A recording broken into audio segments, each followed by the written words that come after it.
Okay, now I'm going to cover the keys in the develop step. So let's say you have a contact where you've determined, you know what, I need to develop this contact more before I introduce my company, product, or service to them. The first key is building the bridge, and I talked about that a little bit earlier. Now again, think about that analogy. You've got that huge river. Let's say it's the Mississippi River. It's giant. Like, really, I don't think you're going to be successful in MLM if you throw your contact in the river and expect them to swim across that. It's probably not going to happen. So I'll opt to build a bridge. Personally, that's what I would do. And you've heard me make a couple of product examples, but I'll give you a business example. And this is something that a lot of you can do.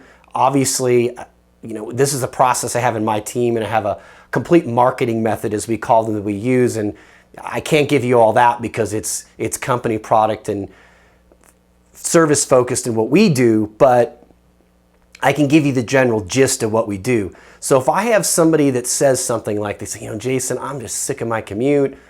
I'm just tired of working for somebody. I really feel like I need to start doing my own thing.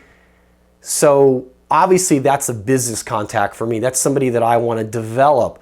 Now, if I came right at them at this point and said, I've been with this company for, even me, I'm really successful, but I say, I've been to this company for 10 years. It's awesome. It's network marketing, and this is what most people do. And it's got like the best products. And hey, how many times have you heard this in our industry? In MLM, this business model, people do this stuff all the time and they wonder why they don't have success. I'm not going to do that, because going from I'm tired of working for somebody to look what I have, it's like you're throwing them in the water and they're going to sink. It just doesn't work. So I'm going to build a bridge. How do I do that? Well, we have a Rich Dad, Poor Dad marketing method that we use. And obviously we have very specific proprietary scripts and things that we can use. But the gist of what we do is, if I have somebody that expresses an interest in this, I know that they need a little bit of education and developing. Notice why we call it the develop step. They need to be developed a little bit on actually how they can get out of their job. Because people say this every single day. We have people all the time that say this. And people in MLM, I feel, really don't know how to take it from that situation across the river to their company, product, or service. So what I do is I recommend they read the Rich Dad, Poor Dad book. And they're in the develop step.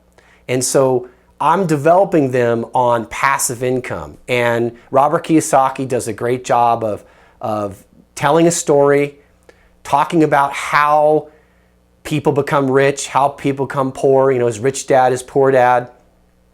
It's really good because it gets people's mindset right and understanding as to why they're working for somebody and not really getting ahead and feeling kind of lost in the process. So I give them that book. And once I do that, then I send them to a specific website that we use after that. And once they've done that, they've been developed sufficiently on network marketing and why passive income and network marketing can help them.